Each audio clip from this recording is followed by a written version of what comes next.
So I want to start off by saying that I've been a gamer for most of my life. And in no way am I attacking video games. I really think that video games have tremendous potential as a form of media, and I really think that the field has the opportunity of challenging a lot of preconceived notions that we have about women, specifically women of color. That being said, the representation of women in video games traditionally has been generally less than positive. The example that pops into my mind right away is Princess Toadstool from the Super Mario video games. Here's a quick clip from the end of Mario Bros. 1 where you save Princess Toadstool from Bowser.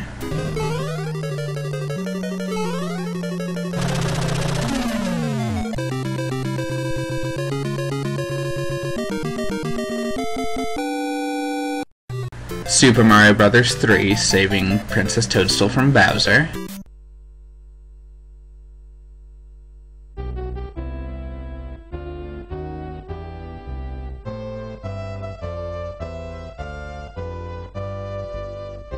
Super Mario World, saving Princess Toadstool from Bowser.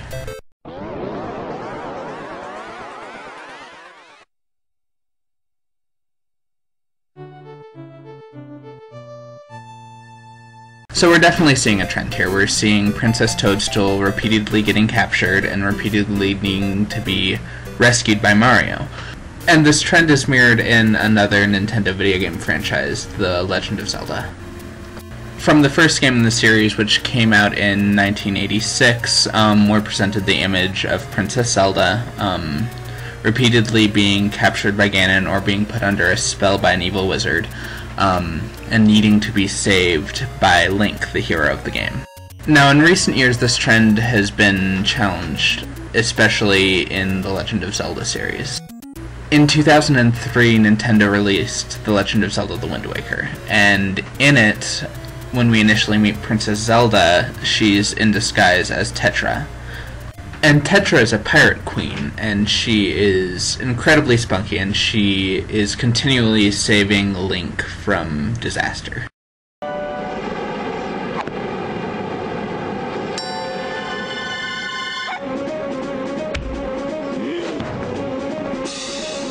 Which is a really positive shift from the image of Zelda as this shrinking damsel who needs to be rescued. That being said, there is still a lot of room for improvement. If women in general are misrepresented in video games, then women of color are especially so.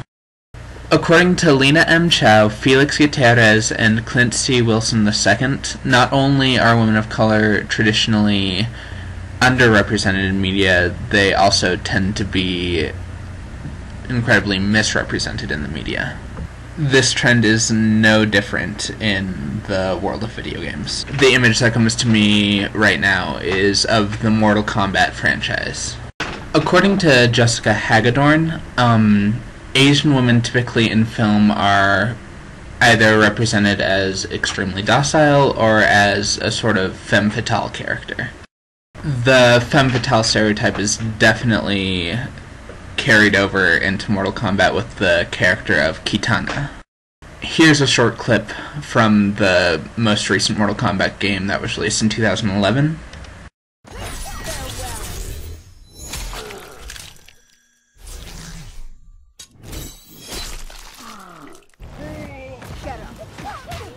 It's definitely important to note that every character in Mortal Kombat is out to kill out every other character in the most gory, explicit way possible. What's really important to note about Kitana, however, and also the other women of color in the video game, is that they are hypersexualized. The depiction of Kitana with her ridiculous body shape and her incredibly revealing outfit, which would be impossible to fight in, by the way, is incredibly demeaning to women, and especially women of color. On the other hand, there have been a few really positive portrayals of women of color in video games, especially in the last couple of years. The one that I'd really like to talk about today would be Chao from the video game Portal. In a lot of ways, Portal really challenges the preconceived notion of just a video game in general. Instead of shooting a gun that shoots bullets or lasers that are used to kill people, you shoot a portal gun, which will create two distinct portals through which you can travel. I know that's kind of a confusing notion if you've never played the game, so I'm just gonna play a short clip kind of depicting what I'm talking about. Thanks to the Aperture Science handheld portal device, the impossible is easy. Let's look at a real-world example.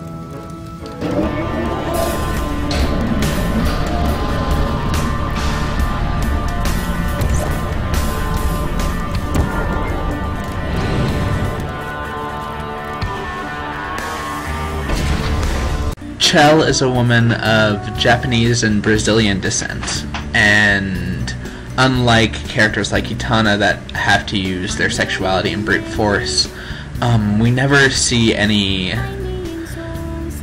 overtly sexual messages portrayed by Chao. Instead, she uses the portal gun, which is a subversion of the traditional masculine idea of a gun that penetrates. She uses a portal gun to open doors. And instead of using violence to kill her enemies, she has to use the portal gun to solve puzzles and to outsmart her enemy. Other characters that I'd like to mention real briefly that subvert the traditional image of women of color in media would be Alex Vance, who is an Afro-Asian character from the Half-Life 2 video games, and Faith, an Asian woman from Mirror's Edge. If you're interested in positive portrayals of women of color in video games, then those are both characters that are really good to start off with. So the point that I'm trying to make is that it's possible to have positive portrayals of women in video games, and it's possible to have positive portrayals of women of color in video games. I just want to close with something that's a little bit disturbing to me. This is from an article on Kotaku.com by Latoya Peterson. At a discussion panel about video game concept art, she quotes the art director of the Deus Ex video game franchise and the Metal Gear Solid franchise as saying, and I quote, "I always try to have very beautiful female characters, and I'd rather have female characters from Final Fantasy and Soul Calibur to sleep with." And what he's basically saying is that when you design a female character in a video game, it's more important to make sure that she is sexy, that she is beautiful, as opposed to more important things about the character herself, such as her personality or her talents.